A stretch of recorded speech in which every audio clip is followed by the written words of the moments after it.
ഇന്ന് കുറച്ച് മൈലാഞ്ചി അരച്ചിടാം. നല്ലതുപോലെ തളിര് വന്ന് നിൽക്കുന്നുണ്ട് കേട്ടോ. നമുക്ക് ആ തളിര് തന്നെ ഒന്ന് ഊരിയെടുക്കാം. ഇത് പാടത്താണ് ഇത് വെച്ചിട്ടുള്ളത് കേട്ടോ, മൈലാഞ്ചി ചെടി നല്ലപോലെ ഉണ്ടായിട്ടുണ്ട്. അപ്പോൾ തളിര് ഊരിയെടുത്ത് ഇനി മിക്സിയിലൊന്ന് അരച്ചെടുക്കാം.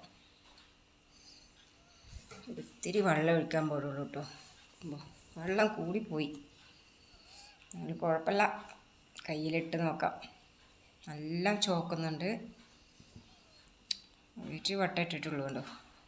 നല്ല ചൊകാന്നായിട്ടുണ്ട്. അരമണിക്കൂറിട്ട് കഴുകി, കുഴപ്പമില്ല, ഒരുവിധം ചുവപ്പ് കളറായിട്ടുണ്ട് കേട്ടോ. അടിപൊളി, സൂപ്പറായിട്ട് വന്നിട്ടുണ്ട് കേട്ടോ. Okay, bye.